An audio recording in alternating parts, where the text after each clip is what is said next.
Turning 40 is a milestone, not just in age, but also in mindset. It's a shift from brute force to strategy and from pushing through to moving with wisdom. And although strength has its place, it's finesse that will help us with the transitions throughout our life. And in this episode, I'll share lessons from my jiu-jitsu professor that apply to training, faith, and life, and how we can all learn how to play chess instead of checkers. Hey there, I'm Ashley, mom of 4 and creator of Reps and Redemption. Join me as I share my passion for health education, explore all things fitness and nutrition, plus share a little faith-filled homemaking along the way. If you're a mom ready to build strength and live a life of epic redemption, this podcast is for you. Let's get after it. Welcome back to Reps and Redemption. I am your host, Ashley Harvey, and it is February 28th. This is episode 139, and it is my 40th birthday. Also, happy birthday to my twin sister, Mallory. She is flying in tomorrow, and we will be spending the weekend together. So fun fact, in case you didn't know that. But I wanted to share this episode with you today for a few reasons. I said it in the intro, and turning 40 is not just about age, it's also about mindset. And if you've been listening to the show for some time, you will know that I have really been working on a lot of different mindset shifts, planning more, being more intentional, also recovery, rest. I think that this past week really highlighted a few things to me when I was training. It was a Tuesday night no-gi class, and there is this lesson my jiu-jitsu professor, one of them said to me after I had a couple of rolls, and one of them in particular was not great, but he looked at me and he said, look, you're all done playing checkers. It's time to play chess. And basically, I guess you could take that in a lot of ways, and you would have to be there and understand kind of the inner workings, which there's so much to jiu-jitsu. But honestly, I'm taking what he said and I'm just applying it to every area of my life.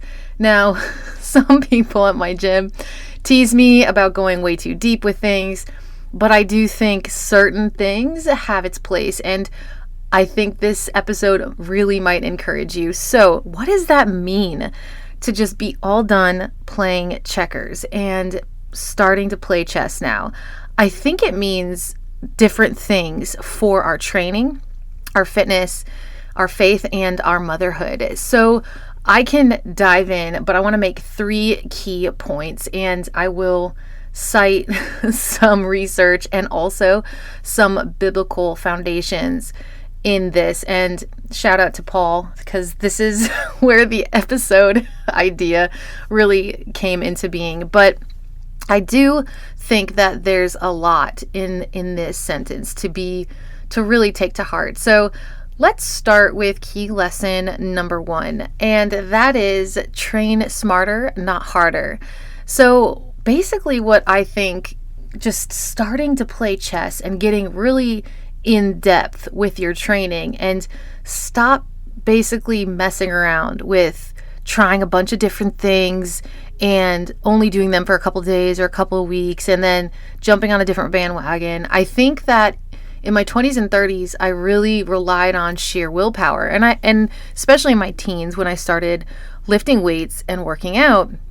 And now, just aging, hopefully gleaning more wisdom, biblically speaking, and maturity wise, I see the power of having a strategy.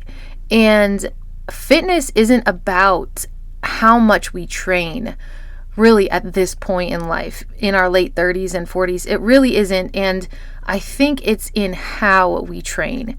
And what is our purpose when we go to train? What does that mean for us?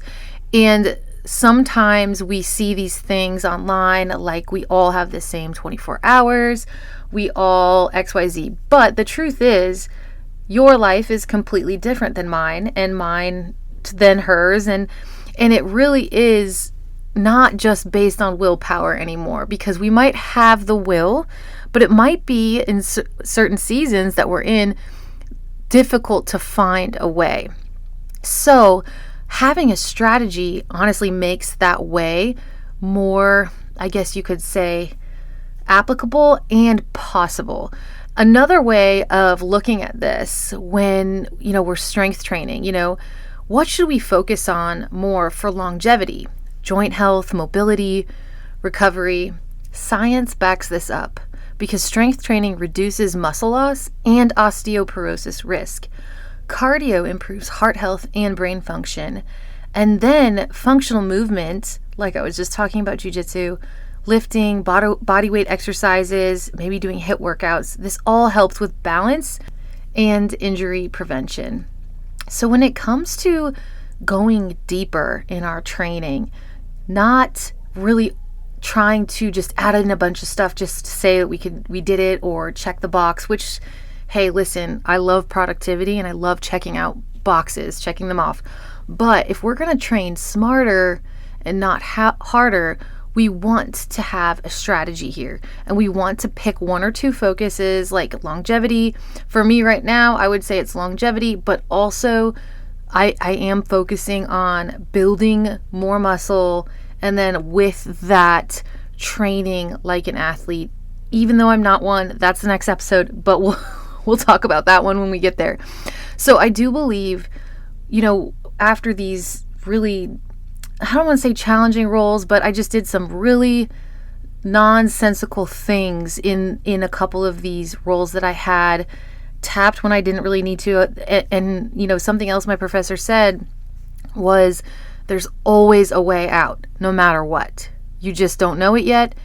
You have to find it, and then you have to fight for it. So when we're doing that, we also kind of put ourselves in those types of positions. And I think when he said it's time to play chess, not checkers, is basically, Ashley, what is your strategy here?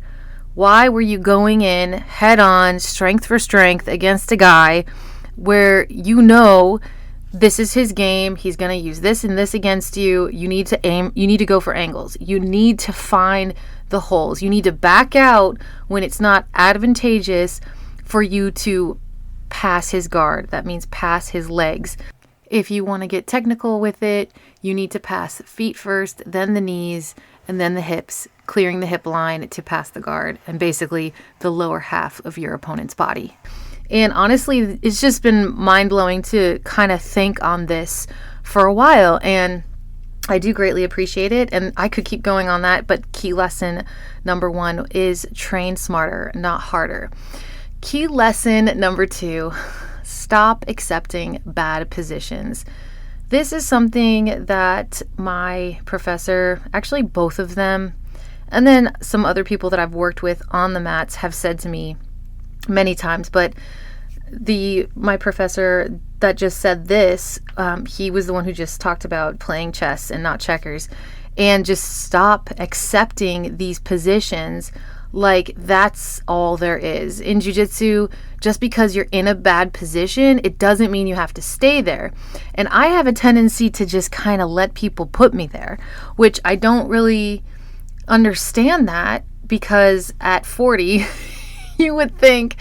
But when it comes to doing something like this and being fairly new at it, I can take this and apply it to my whole life, my faith, my family, fitness, and then obviously on the mat. But it doesn't mean you have to stay there. And then also, how are you getting there in the first place? How was I getting there to begin with? And it was because I didn't have a strategy. That's why. I was thinking on the level of checkers. I was like, oh, you move, I move, okay. And not really going in depth with what this other person, what my opponent, not my enemy, my friend, but my opponent, what they were going to do. And I just kind of let them do it, and I just kind of winged it. So the same applies to life. Are you in a training routine that's wearing you down? That means you need to adjust. If you're in a bad position and your training routine is wearing you down, and then you're kind of no good to your family in your role as a mother, in your role at home, you're going to need to adjust that. and realizing that that's okay, not an excuse, but you need it to honestly work and weave into your life and benefit those around you. And then also, of course, your health. Another one is, are you pushing through the pain when you should pivot? Or is this the type of pain that you should push through, right? Because there's different types of pain that we know we need to pivot a little bit. I can give you an example. And I shared this with my Bible study fellowship group in Roswell, Georgia.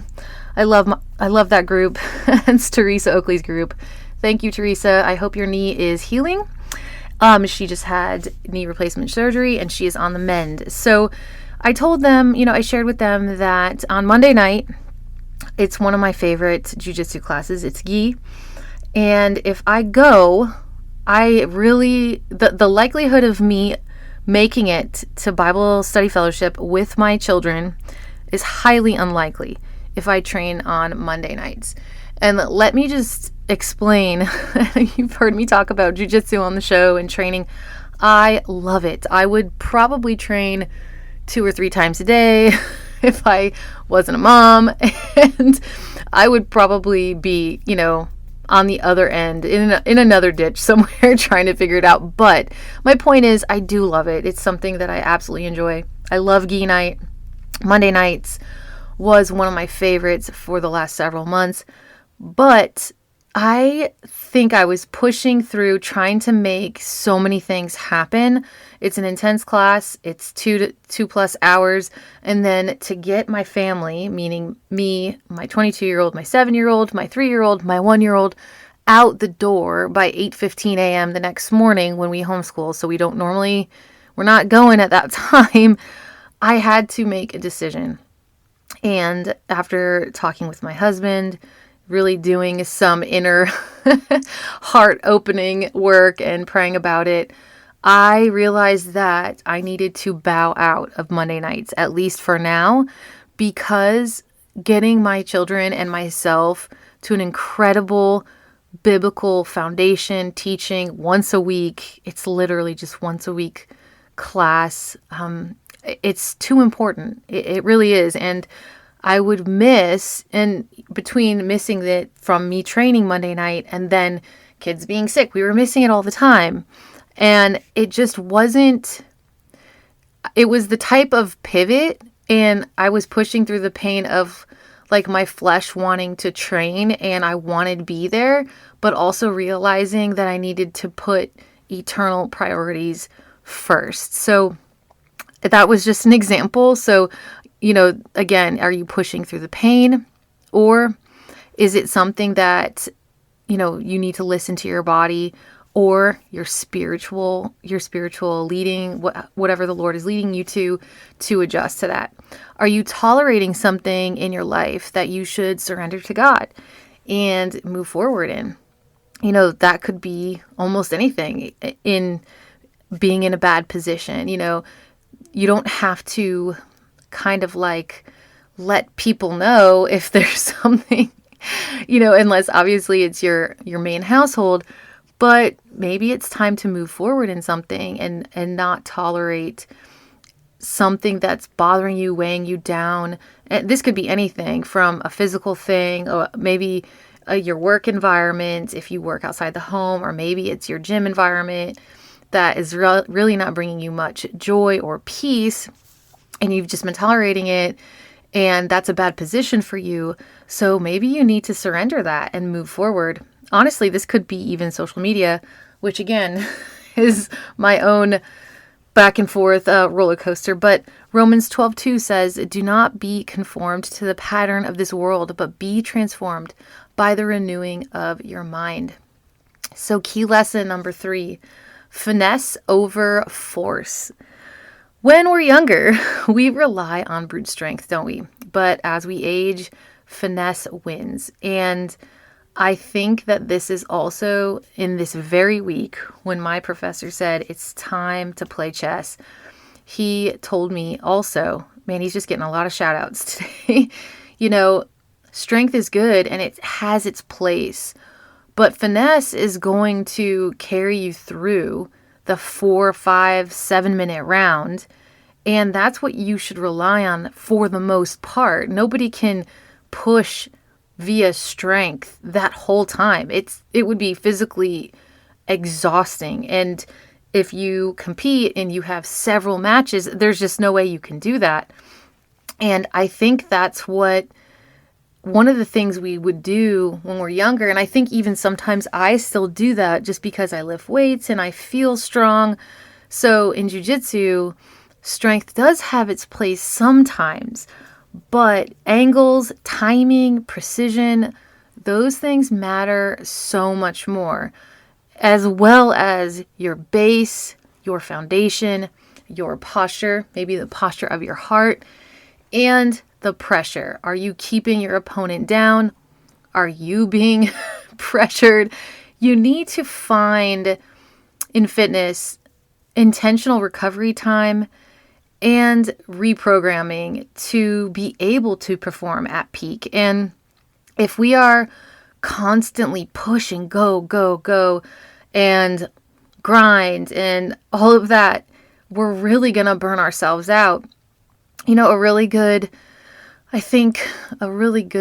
example would be, sometimes we jump on a challenge, right? And it's awesome for like a week.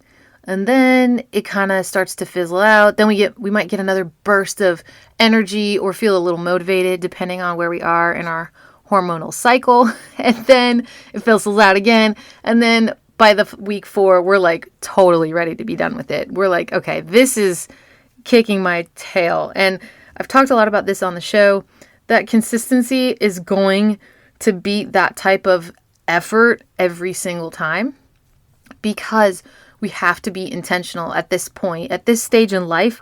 I personally have to be intentional with recovery.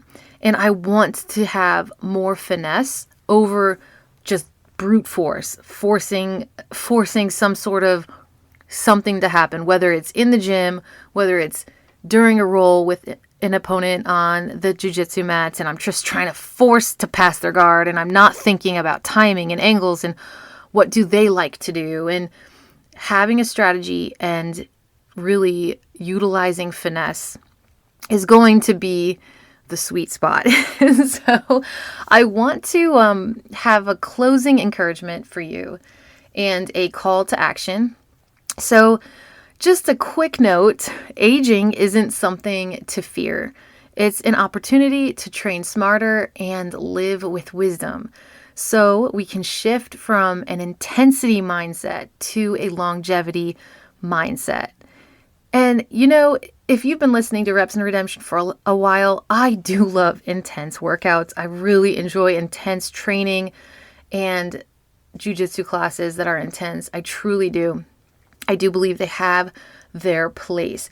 But I also do think that with hitting 40 this year and really honing in on my own recovery and sleep, and honestly being at my athletic, hopefully not peak, I hope I'm not there yet, but getting to my athletic peak and where I want to be as an athlete, I think that prioritizing other things help create the healthy faith, fitness, and family environment that we all long for. And ask yourself, where in your life are you still playing checkers when you should be playing chess? I don't know if you remember about Paul in the New Testament talking about, I think it was in one of the letters he wrote one of the churches. This isn't in my notes, so it just came to my mind. But he said, you guys are still drinking milk when you should be eating meat. And essentially that's the same thing. It's another way of saying, where should you be playing chess at this point and you're still kind of messing around and you're not taking it seriously, or you're not training with purpose or intensity, or you're not, whatever it is, fill in the blank. Where in your life are you still playing checkers when you should be playing chess? Proverbs 4:7 says, the beginning of wisdom is this: get wisdom. Though it costs all you have, get understanding. And just to close this episode out, I'm realizing that the choices that I make today and moving forward in how I train, how I steward my health and my faith, how I show up for my family. This all determines my strength and resilience for the years ahead. But also, I'm seeing that true strength is in trusting God's timing while still showing up and doing the work. Just like in jiu-jitsu, life is about adaptation. We don't always get to dictate what happens, but we can learn to flow, adjust, find a way forward, or find a way out. Meaning, back out if you need to and pivot. I also think that the best years are still ahead. I feel more equipped now than ever to pour into my faith, my family, and my health and fitness. I think all of us could agree that we should be all done playing checkers and start playing chess. If this episode inspired you, will you share with a friend? Remember, this podcast offers health education tips and holistic insights. Please consult healthcare professionals for personalized advice. Until next time, Mama, be bold and live well.